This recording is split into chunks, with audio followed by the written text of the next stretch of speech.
Hoje temos o grande prazer de receber Roberta Becker, diretora de marketing e canais digitais do Grupo São Marché, hoje no Vozes do Marketing, que é uma nova série do videocast do Encontros com o Futuro, que tem apoio do Pacto Global da ONU, da Prime, que é o braço de universidades da ONU no Brasil e no mundo, da PwC, da ESPM, agora, Roberta, da Eurocâmaras, da ABERGE e do CRA, Conselho Regional de Administradores. Uau. Roberta, tá cheio de apoio hoje. Que demais! Fazendo sucesso. Que parabéns, todos vocês. Muito feliz de estar aqui.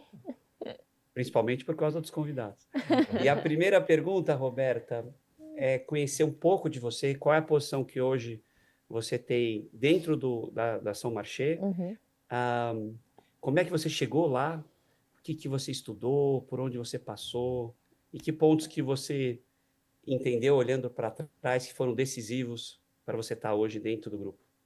Muito bom. Primeiro, enorme satisfação estar aqui com vocês, né? Falar para essa audiência. Eu adoro falar para pessoas do marketing, profissionais de marketing, até porque a minha história ela é bastante inusitada, né? Eu não tenho uma formação acadêmica originalmente em comunicação e marketing, eu fiz posterior, então eu gosto muito, né, de contar um pouco sobre essa trajetória. Bom, atualmente, né, eu estou na posição de diretora de marketing e canais digitais do Grupo São Marché, né, que é um grupo de supermercados de bairro, a gente chama muito de varejo alimentar, presente no estado de São Paulo. Hoje eu cuido de duas marcas, né, a Bandeira São Marché, propriamente dita, né, que são os supermercados que estão espalhados em torno de Grande São Paulo, tem uma loja em Campinas e tem uma loja em Santos, mas está somente no estado de São Paulo ainda. E tem uma outra marca, né, que é Santa Maria Empório, essa é uma loja só, né, standalone, e tem um conceito diferente, é Empório, né, então vende umas coisinhas gostosas, né, uns vinhos bacanudos, enfim, tem um conceito mais diferenciado, eu posso colocar dessa forma, tá? E como eu cheguei até aqui, vou tentar, né, isso dá um podcast só essa história, tá? Mas de formação, eu sou bióloga, né? Bióloga? Exatamente. Agora eu lembrei disso. Você lembrou dessa história, né? Porque não é todo mundo que... Né? Porque quem eu conto fica marcado, né? Só, mas como uma bióloga foi parar no marketing, né? Então, eu vou tentar resumir para a gente explorar as outras perguntas aqui da pauta, tá? Então, eu me formei na Universidade Federal do Ceará, né? Então, eu fiz bacharelado em Ciências Biológicas, né?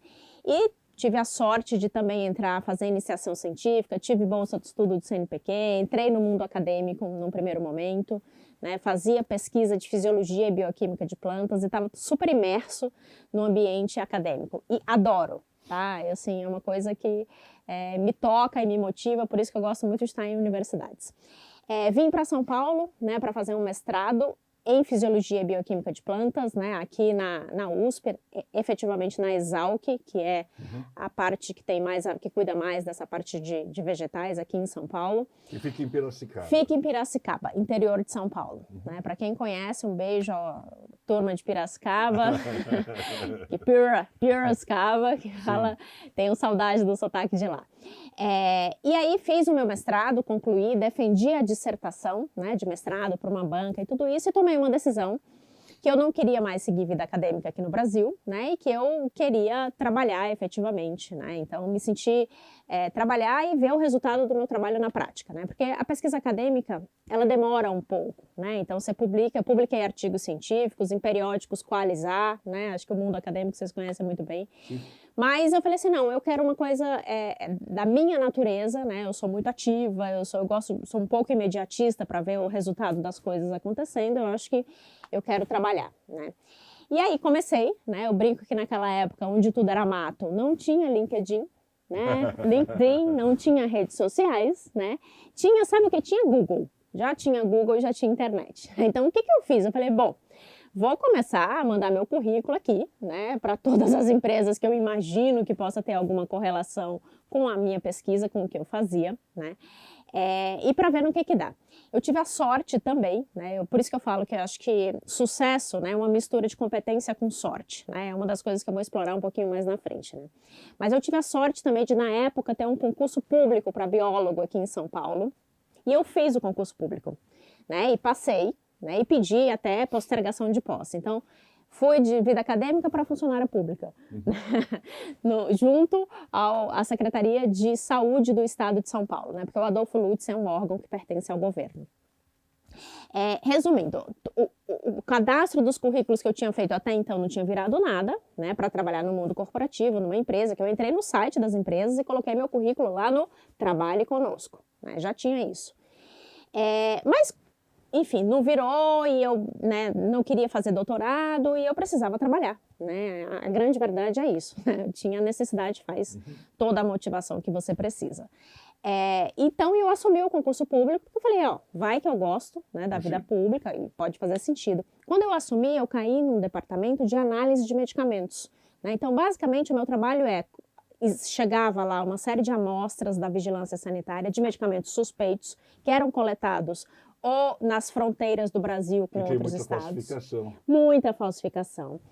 Ou algum cidadão de São Paulo tomava o medicamento e tinha passado mal, ia para lá para ver o que era, se era droga, se o que era, enfim. E eu soltava um laudo daquilo lá, né? Meu trabalho era super legal. Foi na época, né, um tempo atrás, que foi lançado o Viagra. Né? Então tinha muito Viagra no mercado negro, né? Sim. Muito, porque era mais barato, era mais acessível. E né? era o que, na verdade? E tinha o Viagra, o composto ativo chama cloridrato de sildenafila. E tinha isso, só que numa concentração baixa, né? Porque daí assim que eles faziam dinheiro. Não era o 100% da concentração que tinha lá, era 80%, mas não deixava de ter o composto ativo, né? Sim. Alguns tinham 100%, enfim. Então esse era meu trabalho, né? Eu falei, então... Analisando Viagra. Analisando Viagra. Pior que não era nem um medicamento, era a cópia. Né? A cópia, é isso. Analisando Viagra falso. Falso, exatamente isso. Então, mas pelo menos tinha Viagra. Tinha, funcionava, tinha. Bom, e aí depois de um tempo, nessa vida, eu fiquei 1 ano nessa posição. Aí eu falei, não, mas eu acho que eu quero um pouco mais, né, do que isso. Eu quero ser medida por performance, por resultado. Eu sempre tive esse driver, né, de analítico um pouco mais forte. E eu falei, bom, já que eu faço análise de medicamentos, a minha estratégia agora vai ser mandar currículo para os sites das farmacêuticas. Né? Acho que pode fazer sentido, vai que.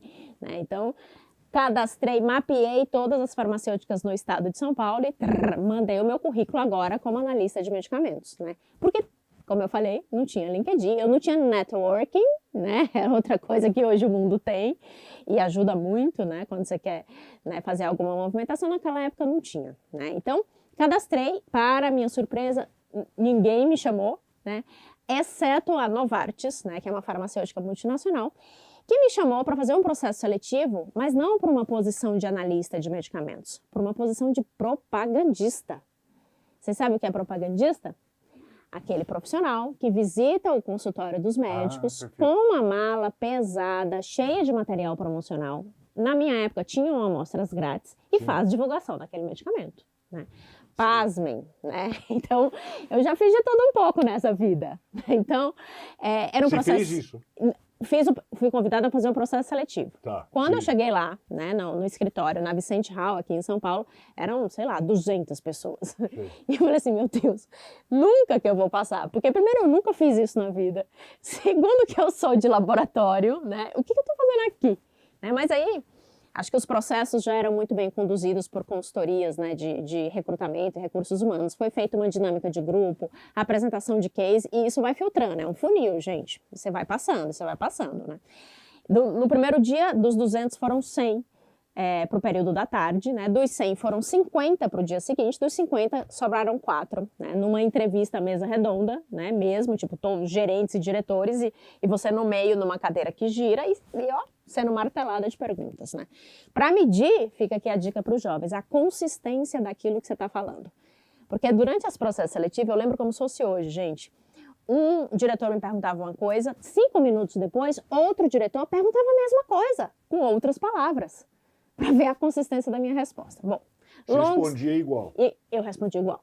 Né? Então, long story short, eu passei nesse processo seletivo e entrei finalmente no mundo corporativo. Numa multinacional, belíssima multinacional, farmacêutica, como propagandista de medicamentos. Né? Então, eu cuidava de uma linha de hipertensão e diabetes, ou seja, eu visitava endocrinologista e cardiologista. Vejam que as coisas se conectam, porque eu falava com o médico como se fosse de igual para igual sobre o composto ativo, o mecanismo de ação no corpo humano, né? Porque como bióloga eu fiz uma disciplina na faculdade que chama Fisiologia Humana. Então eu entendia muito bem o que era isso, né? Bom, logo eu fui super bem sucedida nessa posição, e aí eu decidi, né? Eu falei assim, bom, eu recebia muita orientação do gerente de produto desses dois que trabalhava no marketing. Eu falei assim, bom, marketing é uma coisa que estratégico, né, que dá a diretriz de toda a comunicação que você tem do produto com o médico. Eu acho que é uma área que me chamou a atenção. Só que como eu chego lá? Aí é que tá, né? Eu tive que traçar um plano de como chegar no marketing sendo bióloga, né? Primeira coisa que eu decidi fazer, eu falei, vou fazer outra graduação, né? Vou fazer comunicação, vou fazer administração, porque vai me dar uma base, né, de ciências humanas, ou que eu não tenho. E fiz. Entrei em administração, né, numa faculdade noturna à noite. Ficou muito puxado trabalhar durante o dia, né? Carregar uma bolsa de medicamentos, visitar 10 médicos por dia e de noite estudar até 11 horas da noite. É extremamente puxado. Eu fiquei muito, muito cansada. Até que meu gerente na época falou assim, Roberta, já vai para o MBA, né? Pula a graduação que você quer fazer de novo. Eu fiz 6 meses ainda de graduação. Eu e uma molecada jovem, maravilhosa, que eu adorava contato com eles também. E fui fazer um MBA, né? Então, eu fiz um MBA numa universidade muito boa aqui em São Paulo também, que já me deu essa base de marketing mais acadêmico, né? Mais Philip Kotler, mais, enfim, comunicação, construção de marca, branding, e deu também toda uma outra parte de business que eu não tinha, né? De entender o que era um P&L, um demonstrativo de resultado, né? Disciplinas de estatística, gente, é super importante, pelo menos você saber como aplicar, né? Aprender a mexer numa HP12C, né? Então, são todas as disciplinas que uma graduação não tinha me aportado. Então, foi aí que eu falei, bom, é marketing mesmo, né? Agora que eu estudei o negócio, é isso que eu quero, de verdade, né? Na própria indústria farmacêutica, eu pedi para fazer um job, né? Eu tinha resultados super bons e eu falei, bom, eu quero fazer um job com o gerente de marketing que cuida desse produto. Fiz, né? Adorei.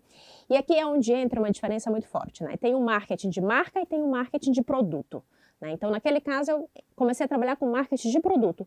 O que eu vou fazer para aquele produto ganhar market share de mercado, né? São uma série de estratégias, né? Não é construção institucional de marca, é uma coisa mais focada em produto. Depois de um tempo, né, no meio desse MBA, eu mudei, né, para a Nespresso, porque a Nespresso estava construindo marca aqui no Brasil e precisavam de profissionais, né? Foi aí onde começa, talvez eu tenho duas longas trajetórias na minha vida, né? Na indústria farmacêutica eu fiquei 3 anos e meio, e aí eu entrei na Nespresso, né, no marketing, na área comercial, e fiquei por longos 8 anos cuidando, né, de toda a parte de comportamento de cliente, insights de consumidores, pesquisa de mercado. São todas as frentes que o marketing cuida, né, também. CRM, ativação George de cliente Clooney. entende. George Clooney tomando café comigo. Tudo. E fiquei na Nespresso por... Para quem não sabe, ele é o garoto propaganda. Era o garoto propaganda, ainda é. Ainda é. Lá na Suíça ainda é, tá? Então, a Nespresso estava construindo marca aqui no Brasil, né? E adotou uma das estratégias que é bastante comum de se adotar no mercado de luxo. Você posiciona a marca como aspiracional, né? No desejo dos clientes, como um premium. E depois você abre isso para um grupo de clientes que está logo aqui, né? E foi assim que foi. Eu participei de todo esse processo. Depois de 8 anos em Nespresso, né, aí eu entrei no Grupo Samarché, que é onde eu estou hoje, numa posição de diretoria, uma cadeira super grande, onde eu cuido de CRM, de construção de marca, de comunicação, de Customer Experience, né, o coração do cliente, que é uma disciplina super importante também, que eu acho que o marketing trabalha basicamente para o cliente, né, e canais digitais. Então, é uma longa jornada, mas as coisas foram se conectando no meio delas, tá? Então... Mas incrível, Roberta. Sabe um ponto você contando? Que você teve o arrojo de começar numa área, mas testar outras, estar aberta a ir para posições que você não tinha todo o domínio, pelo menos teórico. Então, isso é genial. Você comentou do marketing de produto, marketing de performance. e o de construção de marca, construção de reputação. Uhum. Conta um pouco nessa sua trajetória, que ponto de intersecção você vê entre esses dois mundos e como eles são importantes, porque às vezes eu vejo nos alunos, e às vezes até no mercado, uma valorização ao marketing de performance, ao produto, à venda, mas muito menos investimento na construção da marca, Sim. na reputação. Como é que você vê isso? Eu acho, Pedro, tudo depende, né, do momento da marca, né? Eu vou colocar dessa forma. Por que está dando hoje se dando uma ênfase muito grande, né, especialmente CMOs e pessoas na minha posição, para performance, né, para disciplinas de growth? Porque você consegue medir. Né? Basicamente é isso. Eu sempre falo isso também para o meu time. Né? O que não se mede, não se gerencia. Né? A partir do momento que eu tenho acesso a algum KPI, a algum dado de performance, eu consigo calibrar aquilo para melhor, né? Ou ajustar a rota e tomar um novo caminho aqui. Tá? Só que o que as pessoas precisam entender é que, dependendo do momento da marca, né, ou da empresa, as coisas precisam caminhar em paralelo. Né? Então, por exemplo, o que eu falei para vocês de Nespresso, Nespresso trabalhava muito construção de marca, gerar awareness, consideração, memória de marca na cabeça do consumidor. Até eu lembro do George Clooney. Você lembra de George Clooney? Olha como, né? Eu não tenho Nespresso. O elemento de marca ficou marcado e fica marcado para sempre, entendeu? Imagina você entrar num território como era o Brasil, né? Onde as pessoas bebem café, né? Sim. Nós, brasileiros, café, a gente nasce tomando café. Só que é um café diferente, é café de coador, é torrado e moído, é a garrafa de café. Né? A gente cresce com a nossa mãe passando isso de café. E aí vem uma marca que arrogante, entre aspas, né, que é o toque de um botão, você tem um espresso, que é diferente de café coado, perfeito na sua xícara. E que você não vê o pó, e que é um negocinho colorido, né? Você imagina você contar essa história e só olhar para a performance. Não faz sentido, primeiro você precisa construir, senão você não tem nem o que medir. Né? Você tem que contar essa história primeiro para o consumidor, contar o conceito. É por isso que na época a Nespresso falava de trilogia, né? Que é cafés, máquinas e cápsula. Né? Então, primeiro você constrói o conceito e depois a marca já está consolidada, depois de uns anos, e tem como a gente medir isso, né? Barômetro, pesquisa de marca, pesquisa de share of mind, e assim sucessivamente. Você fala, beleza, então vamos focar um pouco agora em performance. Né? Por isso que eu falo, depende do momento de marca, e uma coisa não elimina a outra. Tá? Eu acho que isso é super importante de falar. Não é só growth, não é só performance, mas também, dependendo do momento, não é só awareness, consideração e construção de marca. Né? Então, acho que são caminhos distintos. Roberta, ainda nessa primeira fase nossa de entender um pouco da tua carreira, quando você faz um paralelo com o dia de hoje, né? Quem está estudando, e você saiu de uma graduação, foi tentar uma segunda graduação, daí reavaliou e falou, deixa eu fazer algo mais vertical, menos horizontal, vou para um MBA. Isso. Tem muita gente hoje, Roberta, que eu percebo, que é um pouco autodidata, que mergulha nessa abundância de informação para tentar tirar os seus skills. Só que como é que você, por exemplo, se policia? Qual que é a tua dieta de informação? O que você consome de mídia para ter uma informação macro, valor, exame, economics, e o que você consome ligado ao seu setor? Se você faz alguma dieta para não estar tão aberta a tudo que vem, mas também não deixar de se atualizar.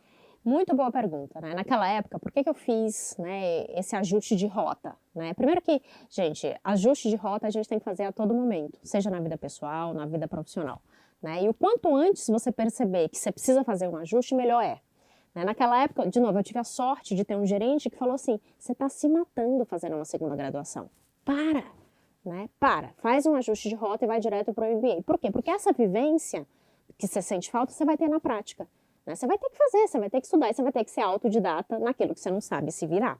Né? Então, respondendo um pouco você, acho que o mundo hoje está um pouco diferente do mundo, né, de 15 anos atrás, foi quando eu fiz, mais do que isso, acho que quase 20 anos atrás, quando eu fiz MBA. O mundo hoje, a informação está aí, está disponível a todo momento. Inclusive, não é que eu só tenho informação, eu tenho um overload de informações, um excesso de informações gratuitas. Né? Você não precisa pagar. Né? Você já parou para pensar que hoje está tudo de graça? O que você precisa fazer hoje? Uma palavra muito bonita que a gente usa que chama curadoria de tempo. De onde você vai dedicar o teu esforço para aquilo ali? Né? Se não, você se perde. Se não, dá um desespero, dá um burnout só de pensar. Né? Porque eu tenho que olhar isso, eu tenho que ver aquilo, que eu tenho que fazer, enfim. Então, eu tenho uma infinidade de podcasts, né? Que eu falo assim, meu Deus, aí começa a rolar o FOMO, né? O Fear of Missing Out, né? Todo mundo de marketing sabe sobre isso. Fala, mas eu não vi esse podcast, mas calma, né? Foca. Volta para si, volta, respira, né? Então, um pouco do que você falou. Eu tenho algumas fontes que eu bebo, né, especificamente porque eu gosto, né, delas, eu gosto da curadoria, enfim, para me atualizar dos diversos temas, né, desde para conceitos mais macroeconômicos. Eu gosto muito de podcasts, né, a gente vive em São Paulo, a gente passa muito tempo no trânsito, né, eu trabalho longe de onde eu moro, então para mim aquilo é o momento de me atualizar. Tem 2 momentos no meu dia que eu escuto podcasts ou audiobooks, né, um deles é no trânsito indo e vindo para o trabalho, né, eu acho que, como eu falei, depois eu posso deixar no link aqui os podcasts de marketing que eu gosto e que eu uso. Eu não vou lembrar de todos de cabeça. E o segundo momento é fazendo atividade física. Né? E aí entra o link para essa galera que está quase burnoutando de tanta informação. Né? Atividade física, eu sou super defensora, eu acabei de correr uma maratona, né? Minha primeira maratona. 42 quilômetros em São Francisco. Eu tinha que ter começado a fala com isso. Você correu uma maratona, qual? Há 15 dias atrás eu corri a minha primeira maratona, que é a Maratona de São Francisco, que é uma das mais bonitas, mas uma das mais desafiadoras, porque você sobe a Golden Gate 2 vezes. De São Francisco, de São Francisco, lá nos Estados Unidos, na Califórnia. Porque eu falo assim, gente, eu não sei se eu vou correr uma segunda. Então, eu preciso triunfar num lugar que seja inesquecível. Eu morei lá, conta a rota pra gente. Conto. Né? Você saía ali de Trocadero, do centrinho de São Francisco, e de noite, né, noturno, sem luz, e em direção ao Golden Gate. Né? Até aí, bastante luz. Aí pegava um caminho de pedra e tal, e começava a subir a Golden Gate, o sunrise. O nascer do sol você vê de cima da Golden Gate. Uau. Essa era a magia do negócio. Sim. E na primeira subida eu falei, nossa, eu treinei. Gente, correr uma maratona não é simplesmente sair correndo. Tô há 4 meses me preparando, né? Eu já corri várias meias maratonas, enfim. E aí quando você subia a Golden Gate, eu falei assim, nossa, não é que é ruim subir a Golden Gate. De repente eu tô aqui em cima, aí você vai até o outro lado, Sausalito, você deve conhecer muito bem. Sim. Uma cidadezinha linda, bucólica, roda um tanto por lá, volta e sobe de novo para voltar. Nessa segunda subida, gente, era assim, ó. Eu não tinha panturrilha mais. E isso era 21 quilômetros. Eu falei, gente, não tem mais 21. Eu não tenho mais panturrilha. Então, assim, é muito mais do que um exercício físico, né, de exaustão, né, é um exercício mental. Né? Então, eu acho que né, hoje eu fiz um post no LinkedIn exatamente sobre isso, fazendo uma correlação, né, entre a disciplina, né, todo o esforço que é meu, é seu, só depende de você. Né? Como que isso impacta diretamente na minha vida profissional, né? De você ver que a informação está aí e que só depende de mim ir atrás, de fazer a curadoria, de fazer a seleção correta, né? É igualzinho correr uma maratona, o esforço é 100% meu, né? Só dependeu de mim, né? Focar, acordar 4 horas da manhã para treinar, né? Coisa de louco, mas tem coisas, eu fiz uma vez na vida e consigo contar uma história, né? Não, mas Roberta, eu acho isso genial, a gente vive comentando com os alunos como eles têm que ter essa preocupação com a saúde física e mental, para serem bons profissionais, que isso não está desassociado. Então, se ele está bem, se ele está dormindo bem, se ele tem uma alimentação boa, acho que o que você trouxe aqui, que o esporte traz para o profissional é incrível. Todo grande executivo, você percebe uma rotina de esporte séria, que ele deixa essa área sagrada, né? Gente, tem uma correlação direta, tá?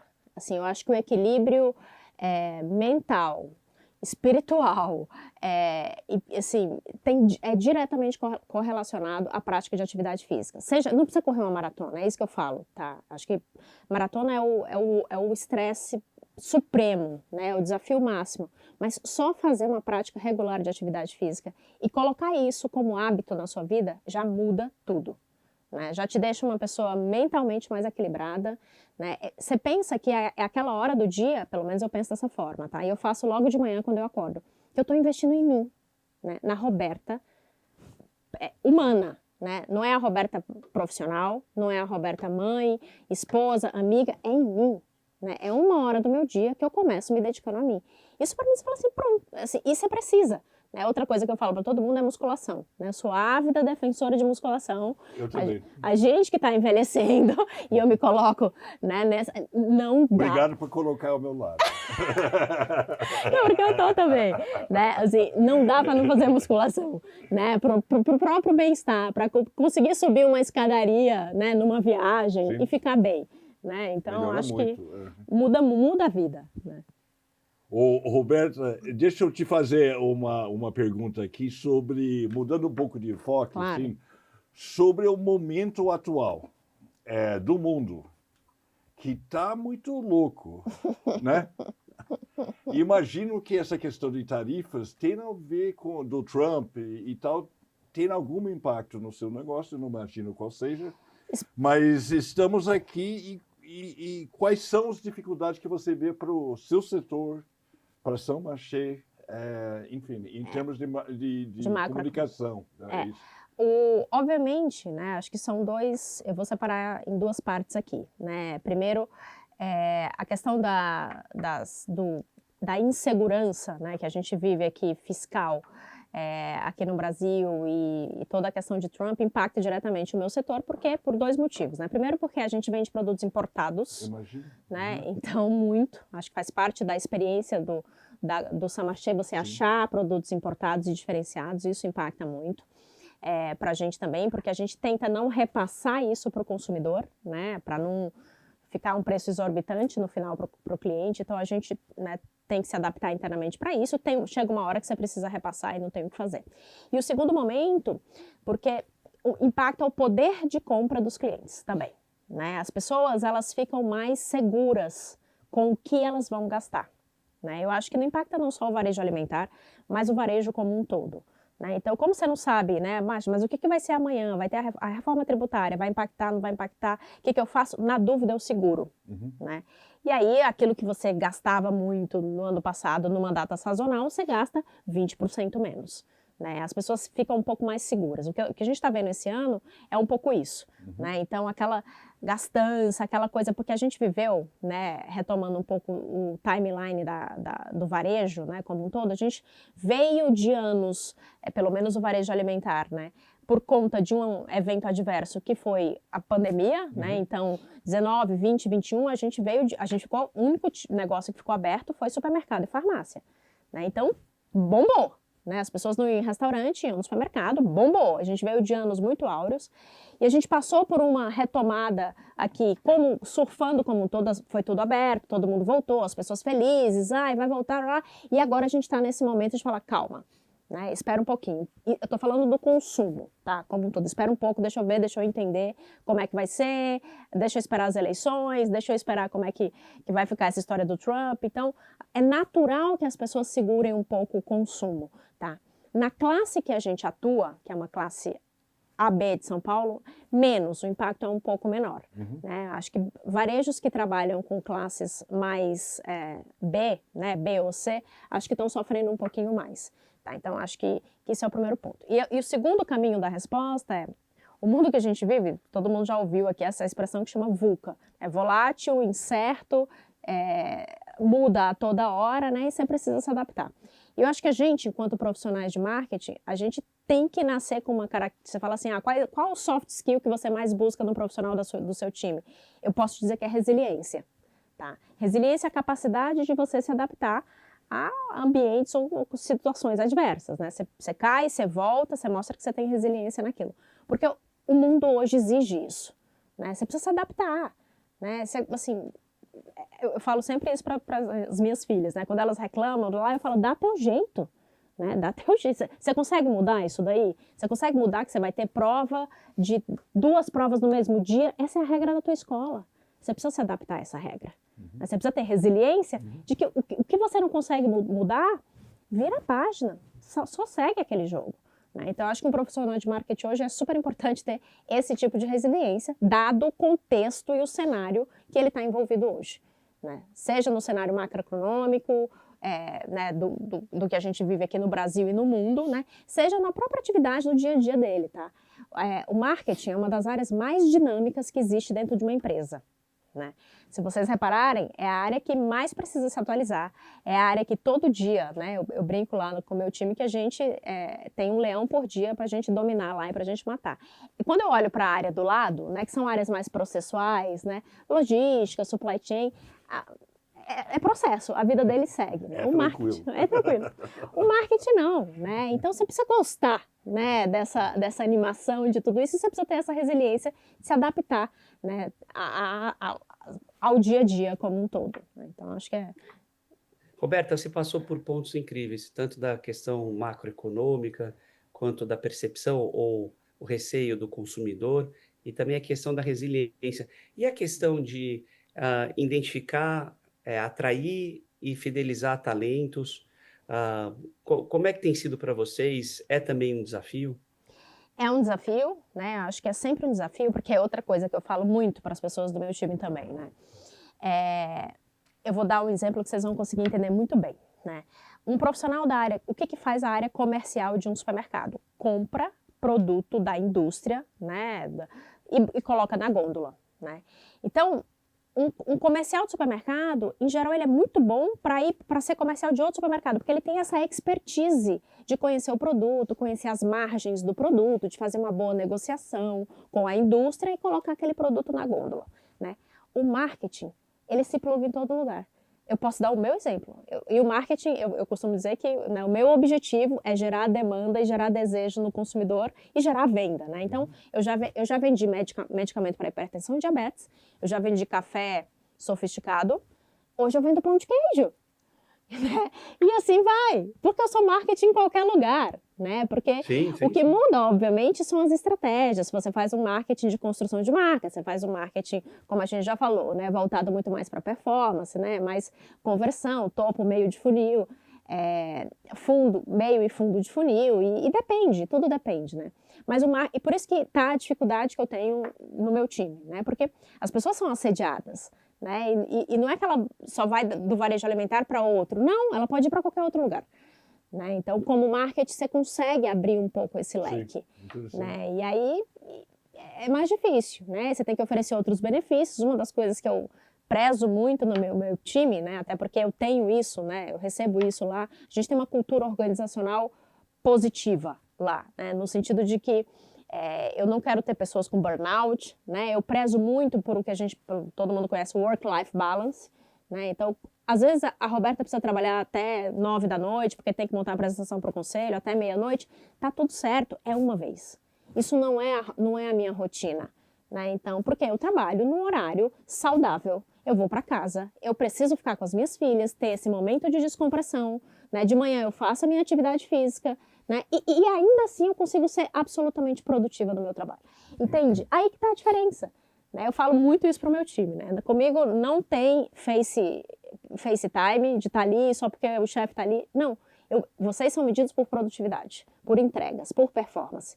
Né? Então, se precisa sair 1 hora mais cedo hoje, tá tudo bem, né? E assim a gente vai conversando, né? Então, acho que uma das coisas, né, que faz, né, pelo menos o meu time, né, eu acredito, né, que é isso. Como eu tenho um bom equilíbrio de vida pessoal e profissional, né? E, de novo, gente, se precisa um dia, precisa outro dia, na exceção, a gente está engajado em fazer e acontecer, né? Mas que isso não se torne regra, né? Sabe por quê, Pedro? Eu acho super, assim, é tão louco que parece que ficou bonito dizer que você se mata de trabalhar, né? Não tem isso, não, nossa. Gente, eu não acho, tá? Eu não acho que é bonito, tá? Assim, desculpa a minha sinceridade. Né? E não quer dizer que você não está performando ou trabalhando mais ou menos. Né? Acabem com essa história de que, nossa, você se mata. Eu falo para todo mundo, eu não me mato, eu trabalho pra caramba, trabalho com consistência e com qualidade. Eu tenho as minhas entregas, mas não é bonito dizer que eu me mato de trabalhar. Mas por quê? Assim, então, eu acho que a gente tem que rever esses conceitos, tá? Essa é a minha Roberta, opinião. Eu concordo com você em número e grau, e uma dúvida que eu tenho é em que momento você realizou isso? Que a harmonia era importante. Eu te falo, eu demorei muito para entender isso. Talvez um pouco com a paternidade, e o corpo também demorava um pouco mais para recuperar. Mas qual foi o teu... Onde você virou a chave e falou, não, O que eu se eu não falo... equilibrar, eu não vou longe. É muito louco, né? Porque eu brinco que eu queria ter a maturidade que eu tenho hoje há 20 anos atrás. Uhum. Porque é tão louco, né? Eu, como enquanto profissional, né? Eu fico muito confortável de falar. Eu tinha um negócio que eu falava assim, gerente, eu quero ser gerente antes dos 30 e diretor antes dos 40. Mas quem disse que essa é a regra? Mas eu me coloquei essa pressão, né? Não é minha meta, eu quero fazer isso. Gente, que loucura! Assim, não precisa disso. A vida é mais, né? Vai além disso, né? É um pouco do que eu tento passar para as minhas filhas. Não significa dizer que você não deve fazer os melhores esforços, não dar o máximo de si. Mas às vezes a sociedade te impõe, né, umas regras que você, sem perceber, automaticamente você está seguindo aquela regra também. Eles falam assim, não, mas como assim? Meu amigo, aí você olha a grama do vizinho, é sempre melhor. Né? Você fala assim, não, mas o fulano foi gerente com 29 anos, com 28 anos, e eu? E eu nessa história? Não, eu sou pior. E aí você entra numa noia de achar que você é pior. Mas por quê? Porque você se impôs essa noia, entendeu? E eu tinha isso, tá? E eu tô falando, porque respondendo a sua pergunta, em que momento a ficha caiu?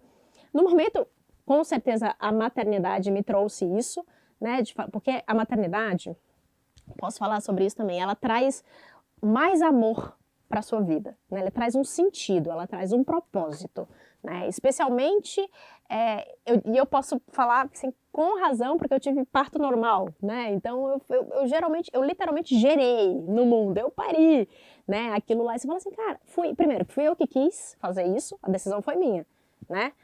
E segundo, eu tenho uma responsabilidade com este ser que eu gerei para o resto da minha vida, né? E logo, eu preciso achar e equilibrar a vida, entender que minha vida mudou, né? Que aquela Roberta que tinha, que, né, podia ficar no trabalho até 10 horas da noite, não tem mais, né? Ela tem que ir para casa e ela tem que dar atenção para aquele ser que foi a opção dela colocar no mundo, né? Então, eu acho que esse foi o primeiro trigger, né? E aí foi que eu falei, opa, calma. Né? Você se culpa, ainda hoje eu me culpo, né? Eu sempre acho que eu sou uma péssima mãe, que eu sou atrasada no grupo de WhatsApp da escola e que eu tenho umas mães muito dedicadas, Pedro, muito dedicadas. Somos todos, né? E o meu salve para as mães que são dedicadas, que compram o presente da professora e só mandam o Pix, né? Eu amo essas mães, assim, obrigada a todas vocês, porque assim, me salvam, porque efetivamente, né, é um pouco do que eu falei sobre, você precisa escolher que pratinho você vai deixar cair, ou como você, porque tudo não terás, né? Tem uma frase que fala isso, tudo não terás. Então... Agora, você falou um ponto, Roberta, da questão do esporte, que eu queria só trazer de volta. Quando você sai e está cuidando de você mesmo, é aquela segunda culpa, né? Parece que a gente não está olhando a família, não está olhando o escritório, está fazendo algo que... errado. Não é a prioridade máxima, mas é uma analogia que sempre vem para mim, quando falam no avião, quando cair a máscara, coloquem você primeiro e depois... Muito bom! Boa, Pedro. Se você não estiver bem, você não vai estar bem para a família, porque esse tempo que você tirou, você vai estar melhor o resto do dia, para a família e para o escritório. Mas acho que essas duas viradas são difíceis da gente aceitar, né? E eu, assim, gente, você fala assim, nossa, a Roberta é super equilibrada. Eu tento, tá? Eu tento. E eu tô compartilhando com vocês o que me trouxe, o que melhorou na minha vida por ser uma pessoa mais equilibrada, né? Primeiro que o esporte, acho que sem dúvida, né? Eu acho que muita leitura, né? Muito autoconhecimento, né? Estoicismo, Ikigai, eu sou super fã desse tipo de leitura, porque te traz, né, para uma calmaria interna que às vezes o mundo te suga, entendeu? Então, o momento de leitura antes de dormir é também 5 minutinhos para eu pegar no sono, mas é o meu momento, né? E aquilo vai te acalmando, vai te trazendo para o teu centro, né? Para você entender o que realmente valoriza, o que realmente te move. E o que me move é diferente do que move o coleguinha, né? Isso é super importante saber também, né? É um pouco da história do que eu falei de carreira, né? Por que você se colocou uma pressão de ser gerente antes dos 30 e diretor antes dos 40? Não aconteceu, tá? Não aconteceu. E tudo bem, né? Foi no tempo que tinha que ser, né? Talvez eu não estivesse preparada naquela época. E aí cabe muito a nós aprender a lidar com isso, né? Entender que tá tudo bem, calma, né? Respira, né? Tem uma coisa maior lá na frente, né? Que é um pouco do que a maternidade trouxe para mim. Mas fala assim, calma, gente, né? Eu vou sair do meu trabalho na hora X, né? Porque eu quero ficar mais tempo com as minhas filhas, né? Então, acho que é essa maturidade que vem um pouquinho depois. Não, e é um exercício contínuo, concordo com você, e É. não é fácil. Pensando agora em futuro, Roberto, Hum. eu não sei mais se a gente vive no presente ou a gente tem um spoiler do futuro a cada segundo, mas como é que você está vendo o futuro para o teu setor, para São Marché?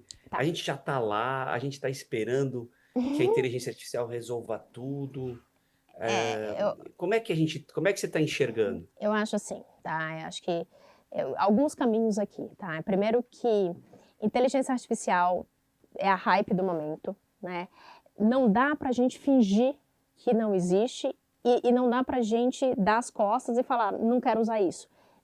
Não existe isso, né? Tem uma máxima que alguém falou uma vez no South by Southwest, acho que foi a Amy Webb, que falou assim, profissionais de marketing não serão substituídos por IA, mas profissionais que não entendem como manusear a IA serão substituídos no mercado por outros profissionais que têm o domínio, né? Então, eu uso, né? E depois, a partir do momento que você usa, você vicia, né? E aí é um pouco de cautela e cuidado, né? Esses dias eu estava conversando também com uma colega minha de recursos humanos de RH, a gente falando assim, gente, que insuportável que tá as pessoas só usarem IA para mandar e-mail e fazer post no LinkedIn.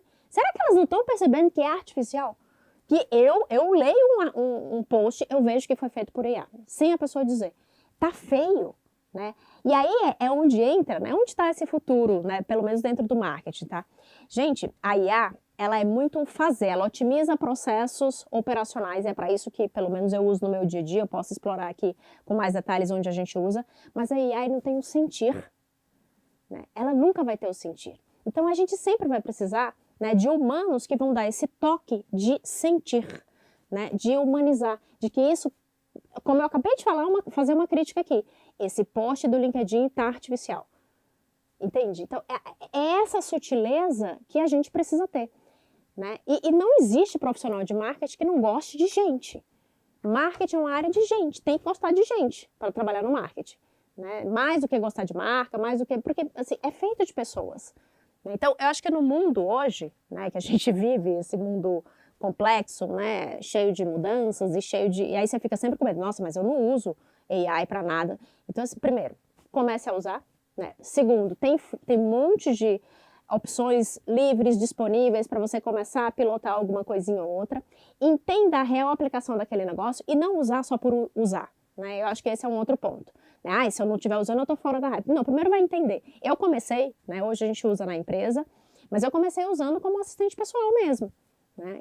E falar, puxa, deixa para ler, para buscar informação, para resumir artigo, né, para me trazer bullet points, caramba, hoje eu estou usando um negócio que faz o bullet points das reuniões que eu entro.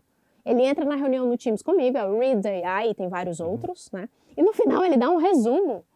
E já coloca em bullet points o que a gente combinou de to-dos, de tarefas.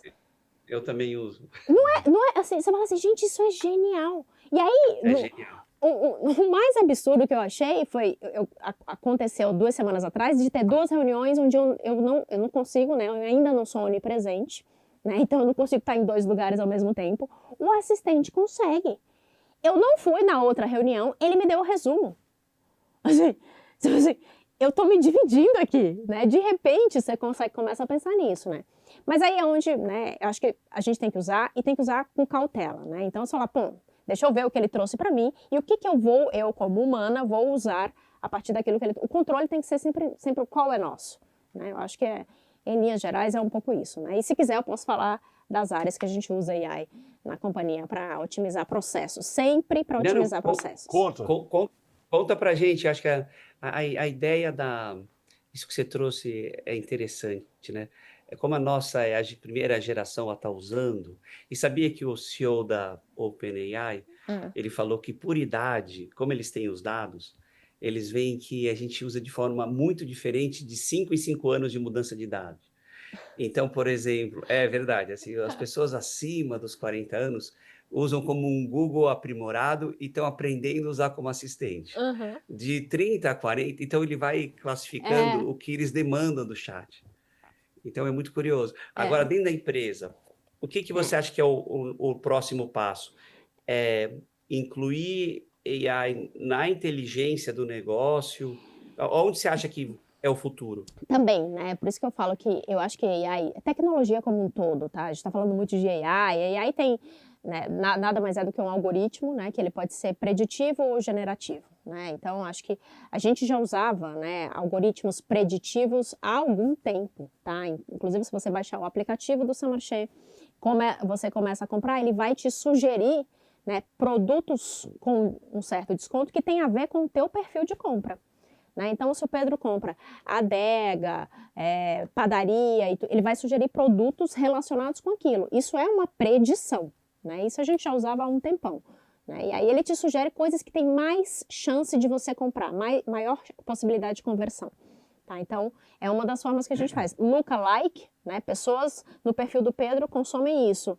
Logo, eu vou sugerir isso para outras pessoas. É outra coisa que se usa já faz um certo tempo. Né? Então, acho que, além desse uso do preditivo, a gente está usando, né, generativo para outras coisas aqui. Né? Um deles é enriquecer descrição de produtos no e-commerce, né, no site. Porque hoje você tem, assim, detergente IP 200 ml.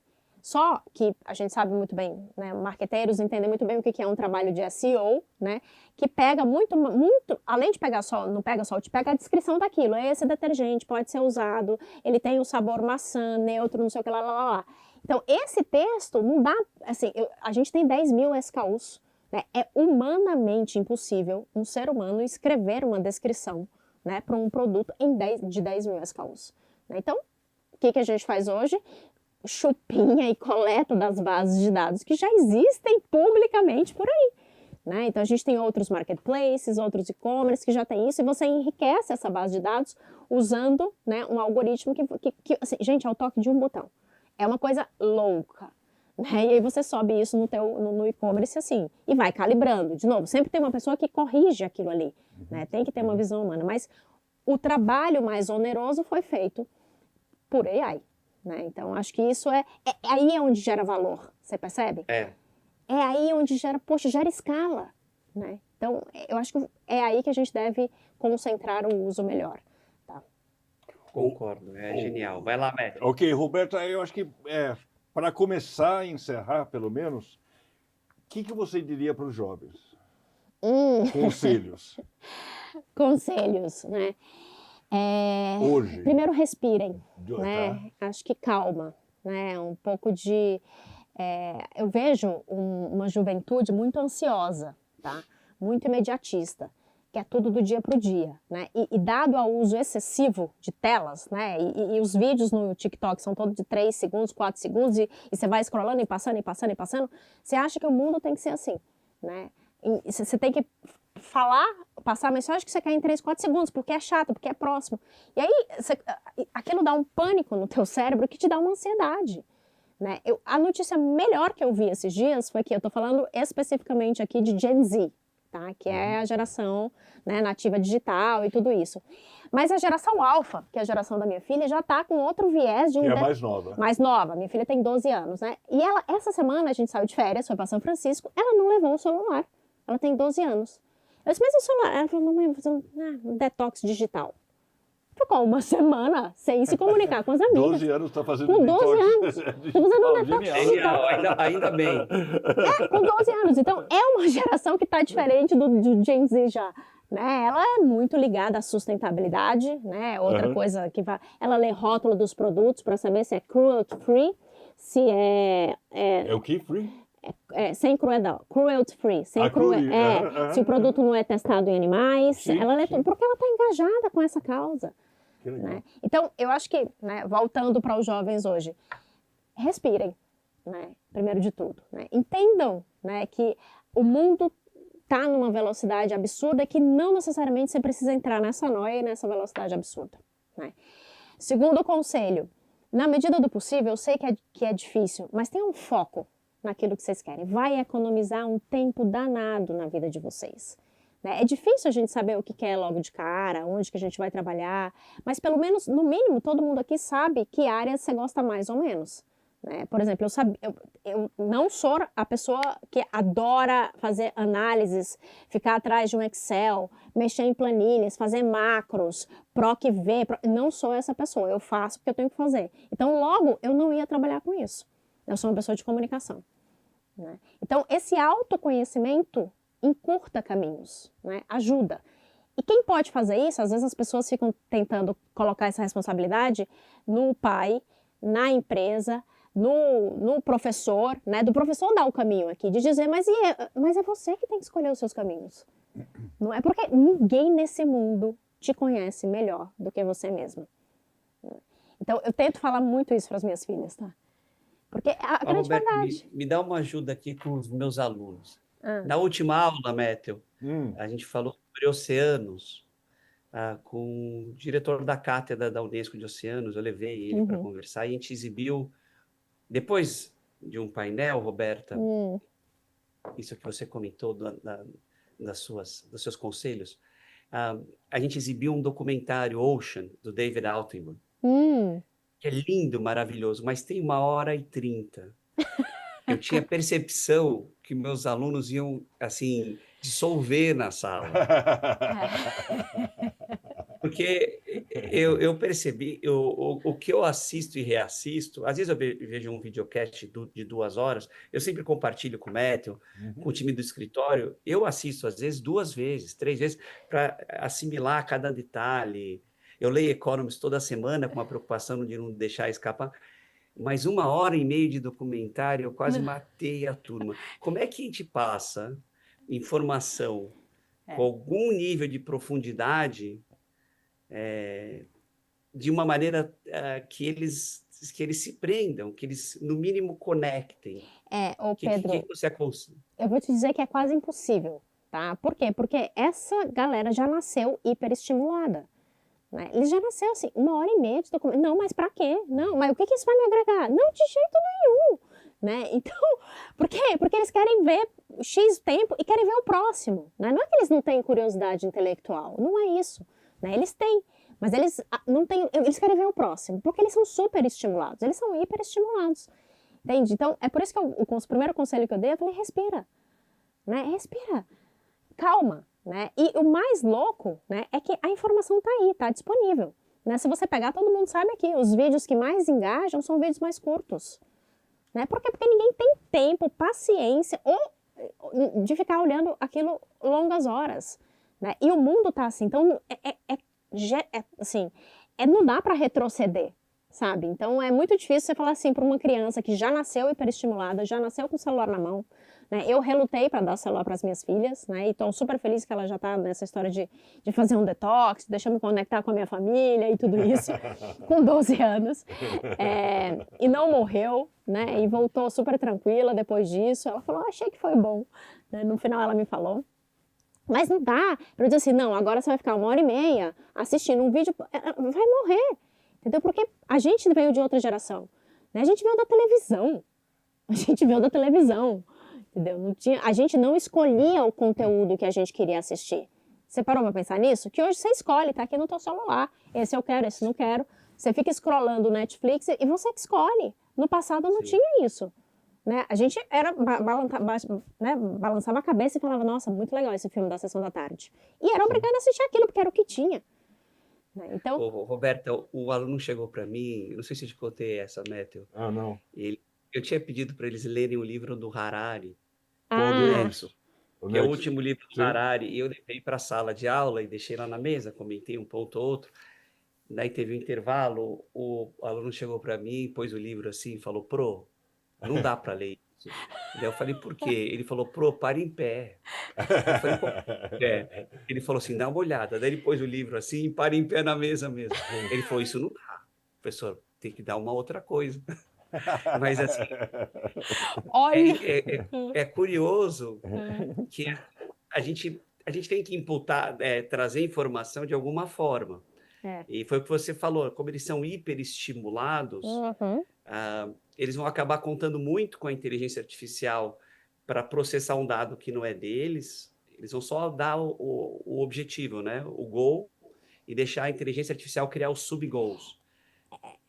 Não é perigoso? Porque a gente está perdendo uma criticidade. O senso crítico, né? É isso que eu ia falar, né? É só um pouco de cuidado, por isso que eu falei de usar inteligência artificial com parcimônia, né? Porque o fato de você ler um livro até o fim, você consegue ter a criticidade, né? O senso crítico de dizer assim, esse livro é animal, ou então esse livro é uma porcaria. Não gostei da parte X ou Y. Por quê? Porque você passou por todo o livro. Né? Hoje em dia, você manda a inteligência artificial resumir o livro, ela vai te dar e ela é treinada para falar para você aquilo que mais vai te agradar. A gente sabe disso. Né? O meu assistente de AI, ele só fala o que eu gosto. Uma coisa louca. E se outra pessoa der o prompt para ele, ele vai falar outra coisa. Porque ele vai saber que não sou eu dando o prompt para ele. Né? Então, é aí que o jovem tem que tomar muito cuidado com isso. Porque se tudo virar AI, quem é você neste mundo, então? Né? As suas opiniões. Né? Que você gosta disso, que você não gosta daquilo, o que você considera certo. Né? E aí tem toda uma discussão sobre regulamentação de AI aqui que a gente, né, tema para uma outra conversa, entendeu? Então, eu acho que o jovem tem que se policiar um pouco para isso. Usem, mas com parcimônia. Né? Não percam o senso crítico que vocês precisam ter. Precisam ter como profissionais, como seres humanos, né? Porque o mundo precisa disso. Né? Senão vai ficar tudo pasteurizado. Vai ficar todo mundo vai pensar igual e não é assim que a gente tem que caminhar. Né? Então, eu acho que vocês, como professores, né, é desafiador, né, mas tem que passar essas mensagens, né, e também eu acho que 1h30 é muito no vídeo, Pedro, mas eu acho que 20 minutinhos de atenção deles, vocês devem conseguir, né? Roberta, o tempo com você voa, é sempre muito legal. Você está com a gente, principalmente a tua vontade de contribuir.